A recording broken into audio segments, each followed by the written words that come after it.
अगर OTP share कर देते हैं तो उसके बाद बैंक कुछ नहीं कर पाएगा, क्योंकि आप अपनी ओटीपी का मतलब क्या होता है कि आपसे वो प्रथम बार इंफॉर्मेशन मांगी जा रही है, मतलब आपसे परमिशन खुद मांगी जा रही है।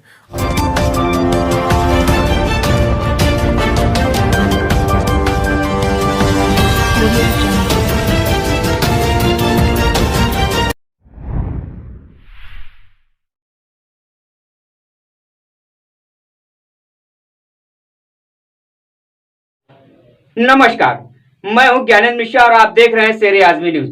सबसे तेज और सबसे सटीक खबर देखने के लिए बने रहिए शेर आजमी न्यूज के साथ। अब खबर विस्तार से। फोन पर बैंक संबंधित ना दे जानकारी, हो सकते हैं धोखे के शिकार।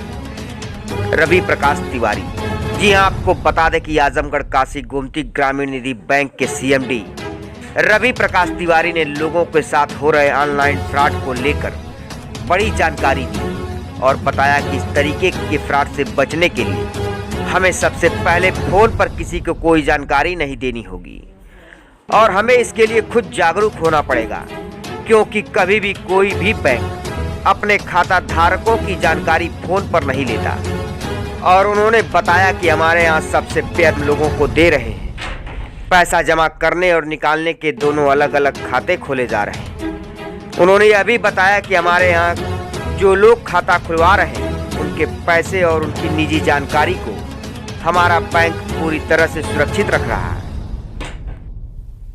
दर्शकों, हम आपको बता दें, इस वक्त हम मौजूद हैं करतालपुर भवननाथ पे। यहाँ पर काशी गोमती ग्रामीण निधि लिमिटेड बैंक है। इसके सीएमडी रवि प्रकाश तिवारी जी हमारे साथ मौजूद हैं, डायरेक्टर हैं।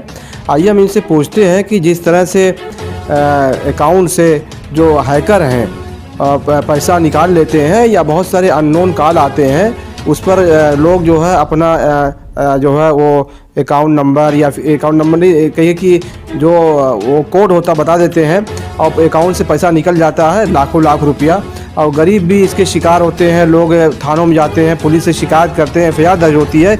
इससे बचने के लिए आइए हम इससे पूछते हैं क्या उपाय है और इस ऐसे जो हैकरों से कितना सावधान रहना चाहिए।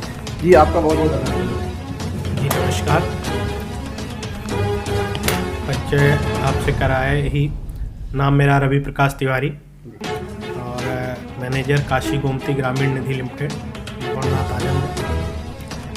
जैसा कि आपने पूछा कि आज की डेट में हैकिंग, जो बैंकिंग की व्यवस्थाओं को लोग लेके एक हैकर्स एक्टिव हैं मार्केट में, इसके लिए आपको सतर्क कैसे रहना है और हम इसके लिए आपको सुविधा क्या प्रोवाइड कराते हैं, ये मैं आपको बताना चाहूँगा। सबसे पहले तो हमको आपको जागरूक बनने की ज़रूरत है। आज की डेट में सोशल मीडिया और तमाम न्यूज़पेपर आप सबको जागरूक कर रही है कि आप अपना ओटीपी पासवर्ड किसी से शेयर मत करें। किसी भी अननोन कॉल आती है तो वो कभी आपसे इस तरीके की चीज़ों को पूछता है तो आप तुरंत सतर्क हो जाइए, क्योंकि कभी भी बैंकिंग आपको ओटीपी ना मांगती है आपसे, ना आपसे आपका स्टेटमेंट मांगेगी, ना आपसे कभी भी आपका खाते की केवाईसी के लिए ब्यौरा लेगी, क्योंकि ऑलरेडी बैंकिंग के पास जो आपकी शाखाएं होती हैं उनके पास सारी सुविधाएं, सारा डाटा आपका उपलब्ध रहता है, तो आप उनको यह मांगने की ज़रूरत ही नहीं पड़ती है। हाँ, आपको ओटीपी कब आती है? ओटीपी जब आप कोई ट्रांजैक्शंस करते हैं, जब कोई आप लेन देन करते हैं, उस समय ऑटोमेटिक ओटीपी आती है। तो इससे आप सतर्क रहिए। आज की डेट में आप ऑनलाइन शॉपिंग कर रहे हैं, ऑनलाइन लेन देन कर रहे हैं, इन सारी चीज़ों से आपको सतर्क रहने की ज़रूरत है। कभी भी सामने वाला आपको बार कोड बेच के पैसा मंगा सकता है, क्यूआर कोड, बार कोड, इससे भी बहुत सतर्क रहने की ज़रूरत है। और हम अपने ग्राहकों को इसी सब कारणों को देखते हुए इतनी सिक्योर चीज़ें देते हैं कि हम उनको डबल अकाउंट्स की सुविधा प्रोवाइड कराते हैं। क्योंकि एक मिनट, डबल अकाउंट्स की सुविधा इसलिए प्रोवाइड करा रहे हैं कि हमारे यहाँ लेने का अकाउंट उनका दूसरा रहता है और जाने का अकाउंट दूसरा रहता है, तो जिससे कि ग्राहक कोई भी हैकर्स अगर हमारी बैंकिंग में हैकिंग करना चाहेगा तो इम्पॉसिबल है। अच्छा, अगर फॉरेन अकाउंट से पैसा निकल गया, कोई हैकर्स हैक कर लिया और इसकी शिकायत हमने 2-3 दिन के बाद किया या एक हफ्ते के बाद किया मैनेजर से, बैंक मैनेजर से, तो कब उस शिकायत पर जो है हमको कितना फ़ायदा होगा, या अगर फ़ौरन हमने बताया तो इसका कुछ रिजल्ट मिलेगा जिसका पैसा निकला? आज की डेट में जितनी सुविधाएं बढ़ रही हैं उसका लाभ भी है और हानि भी है, ये तो आप जान रहे हैं। मोबाइल का यूज़ भी है और दुरुपयोग भी है। तो आप अगर OTP शेयर कर देते हैं तो उसके बाद बैंक कुछ नहीं कर पाएगा, क्योंकि आप अपनी OTP का मतलब क्या होता है कि आपसे वो प्रथम बार इंफॉर्मेशन मांगी जा रही है, मतलब आपसे परमिशन खुद मांगी जा रही है, और परमिशन देने वाले कौन हैं? आप हैं। तो उसमें जब एक बार पेमेंट कट गई तो फिर रिटर्न लाना इम्पॉसिबल के बराबर होता है। हाँ, उसके लिए कानूनी प्रक्रिया है, साइबर क्राइम है, इस तरीके की चीज़ें चल रही हैं। और ज़िले में अपने मैं तो धन्यवाद दूंगा अपने SP साहब को, इस समय काफ़ी जागरूक करके साइबर क्राइम को और सारे क्राइम को रोक रहे हैं। तो बहुत बहुत धन्यवाद है उनका कि वो खुद इसलिए लगे हैं। अच्छा, आप बताएं कि अगर इस तरह की शिकायतें आती हैं और हम जो है उन शिकायतों को नज़रअंदाज नहीं करते हैं या फिर जो है उसको जो है उस पर अमल करते हैं, तो इससे कितना नुकसान होगा? नहीं, नुकसान हमारा नहीं होगा। हम शिकायत आप करेंगे तो हम शिकायत नंबर हमारा उसी लिए है ही है कि हम शिकायतों को एक्सेप्ट करें। हम तो चाहते हैं और हर व्यक्ति चाहता है कि उसके ग्राहक उससे 100% सेटिस्फाइड। अच्छा, किसी हैकर्स ने या अजनबी आदमी, अननोन आदमी ने फ़ोन किया कि मैं काशी गोमती ग्रामीण निधि लिमिटेड बैंक से बोल रहा हूँ, या यूनियन बैंक से बोल रहा हूँ, या स्टेट बैंक से बोल रहा हूँ, या किसी भी बैंक से बोल रहा हूँ, मैं अपना OTP बताइए या कोड बताइए, आपके अकाउंट में जो है इतना पैसा जाएगा, या कुछ शिकायत है आपको बताना है, तो क्या उस आदमी पर हम उस आदमी को तवज्जो दें या बताएं या ना बताएं? नहीं, कभी भी इस तरीके की, मैंने जैसा कि पहले भी बताया कि बैंकिंग के पास खुद आपकी डिटेल है, तो आपसे डिटेल क्यों मांगेंगे? सबसे बड़ी समझने की चीज़ें ये है। बैंक से फ़ोन नहीं बैंक से क्यों फ़ोन जाएगा आपको? बैंक से फ़ोन जाता है आपकी इंफॉर्मेशन के लिए कि आपकी किस्त बकाया है या आपका ड्यू बकाया है, या आप ये सुविधा लीजिए हमसे, ना कि आपको कभी भी ऑनलाइन KYC के लिए फ़ोन जाता है, और ना ही कभी आपको जो है कि डेबिट कार्ड एक्सपायर हो गया इसके लिए कॉल जाता है। ये सब कॉलें अगर आपको आती हैं तो ये एक फ्रॉड कॉल है, इससे आप लोग बचें। यही मेरा जनता से अपील है कि खुद जागरूक बनिए और सतर्क बनिए। जितना जागरूक आप रहेंगे उतना आप सेफ रहेंगे। अच्छा, आप काशी गोमती ग्रामीण निधि लिमिटेड बैंक के आप CMD हैं। आप बताएं कि आजमगढ़ में तो बहुत सारे बैंक हैं, और ये जो बैंक है करतारपुर और भवननाथ पे, उन बैंकों से ये कितना अलग है, और यहाँ आपने खाता धारकों के लिए क्या क्या सुविधाएं दी?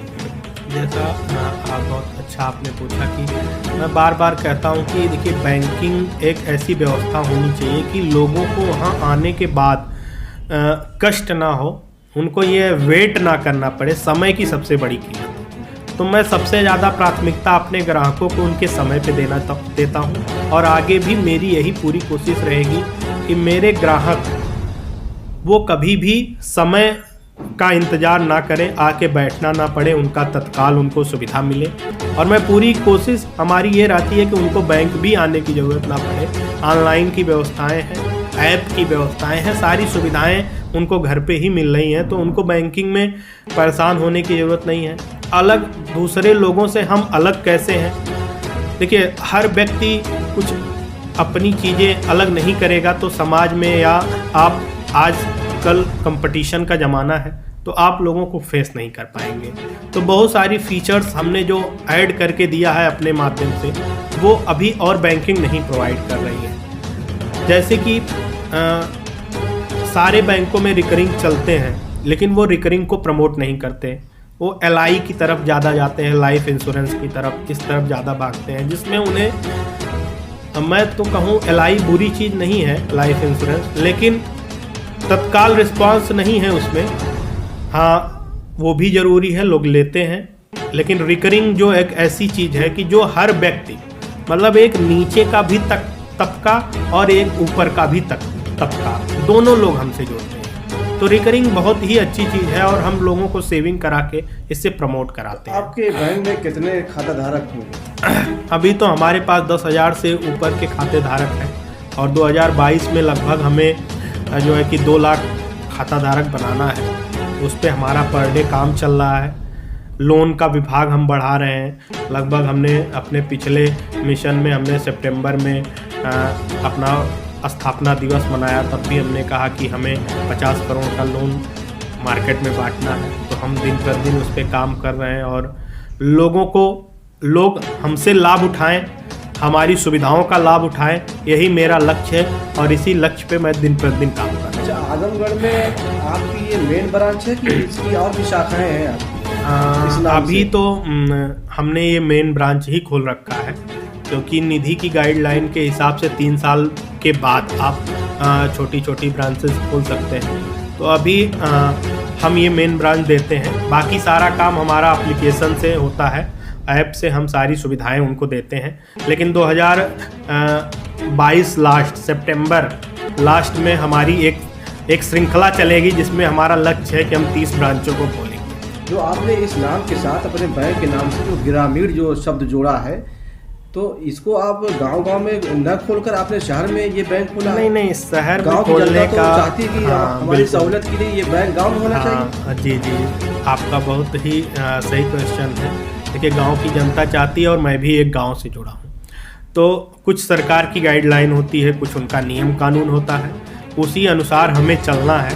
तो हम उनको सुविधा प्रोवाइड कराने के लिए पूरी बाध्य हैं और हमारा एक चलता फिरता कहिए तो हमारे जितने कार्यकर्ता हैं, बंधु हैं, वो एक समझिए कि चलते फिरते बैंक ही है। उनको हमने वो सुविधा प्रोवाइड करके सरकार तो कहती है जब तक गांव को हम विकास से और तरक्की खुशहाली से नहीं जोड़ेंगे तो देश प्रदेश में विकास नहीं आएगा।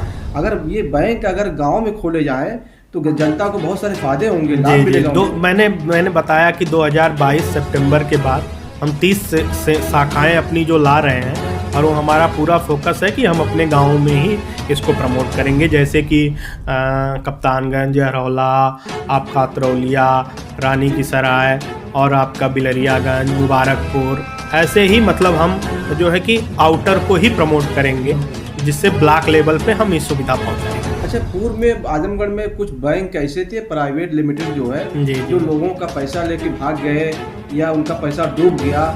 आज भी लोग जो है अपनी फाइल लेके जो है कोर्ट कचहरी का थानों का चक्कर लगा रहे हैं। तो आप आजमगढ़ के दर्शकों से, जनता से आप क्या अनुरोध करना चाहते हैं कि ऐसे बैंकों से होशियार रहें? जी बिल्कुल, देखिए, हर कोई चाहता है कि मैं सही करूं और जितने लोग मार्केट में आए वो भी हमारे जैसे हमारे भाई बंधु रहे होंगे, लेकिन सबकी एक रणनीति होनी चाहिए, एक आपका लक्ष्य होना चाहिए कि आपको करना क्या है अपने। जब तक आप अपना टारगेट और मिशन लेके नहीं चलेंगे, आप सक्सेस की तरफ नहीं जाएंगे। रही बात चिट फंड करने की, तो 2013 एक्ट ये मोदी गवर्नमेंट ने 2013 एक्ट 2017 में लागू किया और इस एक्ट के अधिनियम के तहत जो प्राइवेट बैंकिंग को बहुत ही मजबूत तरीके से बांधा, जो पहले की ऐसी व्यवस्थाएं कुछ नहीं थी। कंपनियों को समाप्त कर दिया उन्होंने। आपने ये न्यूज़ देखा होगा, आप लोग खुद इस चीज़ को जानते हैं।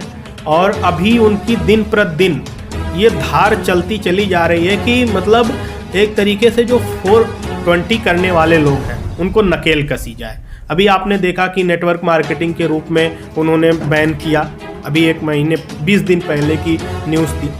तो लोग भ्रामक चीज़ों से बचें, गवर्नमेंट दिन प्रतिदिन उसके लिए बाध्य कर रही है और हम लोग भी उसी पे काम करते हैं। जो सरकार की गाइडलाइन है उसको हम दिन प्रतिदिन फॉलो करते चलते हैं। कुछ गलतियां हमारी भी थी पहले, जो हम उनकी गाइडलाइन को नहीं फॉलो करते थे, लेकिन जैसे जैसे हमें वो चीज़ें मिलती गई, हम दिन प्रतिदिन सुधार करते चले जा रहे हैं और आने वाले समय में हम 100% उस चीज़ को गवर्नमेंट की ही गाइडलाइन पे चलेंगे। और सबसे अच्छी बात यह है कि जो संकेत मिल रहे हैं कि बहुत जल्द ऐसी चीज़ों को जो हम निधि की सेक्टर को चला रहे हैं, बहुत जल्द RBI भी इस पे अपनी नज़र पूर्ण रूप से बनाना शुरू कर देगी, तो जिससे कि ग्राहक और संतुष्ट होंगे। अच्छा, जो जिन बैंकों ने इस तरह का कार्य किया, जी, जनता खाता धारकों के साथ जो छल किया, उनको उनके पैसे को लूटने का काम किया। तो और जो बैंक अच्छे काम कर रहे हैं और खाताधारकों को उन पर विश्वास है, उस बैंक पर विश्वास है, एतमाद है। तो ये जो है ये कहीं न कहीं उन जो अच्छे बैंक हैं, जो कार्य कर रहे हैं, उनके पास अच्छे खासे खातेदारक हैं, उनको नुकसान पहुंचाने का, बदनाम करने का कार्य किया। जी देखिए, कहा गया है कि गेहूं के साथ घुन भी पिसाता है तो वो एक तरीके से बैंकिंग की प्रणाली को चला ही नहीं रहे थे, कहिए तो। अगर वो बैंकिंग प्रणाली चलाते तो कभी भी गलत होता ही नहीं, इसीलिए उन्होंने उनके साथ गलत हुआ। और देखिए, जनता के बीच जाता कौन है? हमारे ही आपके भाई बंधु जाते हैं जो एक विश्वास जताते हैं। तो मैं अपने जो भाई बंधु मार्केट में काम कर रहे हैं उनसे भी मैं अपील करूंगा आपके माध्यम से कि वो पहले जांचें परखें और तब किसी का पेमेंट, किसी का पैसा, अपने रिश्तेदार, अपने सगे संबंधियों का पैसा तभी ही ऐसी जगह पे निवेश कराएं जहां पे उस पैसे की 100% सिक्योरिटी हो और आने वाले समय में उनका भी भविष्य सिक्योर हो। ये थे रवि प्रकाश तिवारी जी, जो काशी गुमती ग्रामीण निधि लिमिटेड बैंक के CMD हैं, मालिक हैं। ये हमको बहुत सारी जानकारियाँ दे रहे थे और ये बता रहे थे कि अगर आपकी मोबाइल पे कोई अननोन कॉल आए, कोई अजनबी आदमी आपसे पूछे तो उसको कोई जानकारी मत दीजिए अकाउंट के मुतालिक, और किसी तरह का कोई उनसे लेन देन मत करिए। और वो हैकर्स होते हैं जो आपके अकाउंट से आपका अकाउंट हैक करके पैसे निकाल लेते हैं। और भी बहुत सारी जानकारियाँ इन्होंने दी अपने बैंक के मुतालिक कि काशी गुमती ग्रामीण निधि लिमिटेड बैंक में एक खाताधारकों का, ग्राहकों का पैसा कैसे सुरक्षित रहता है। इस बैंक पर जनता का और जो खाताधारक है उनको काफ़ी विश्वास है और बहुत ही कम समय में ये बैंक तरक्की की तरफ गामज़न है, विकास की तरफ गामज़न है और तरक्की कर रहा है। शेर आज़मी न्यूज़ चैनल, शमीम जराजपुरी, आजमगढ़।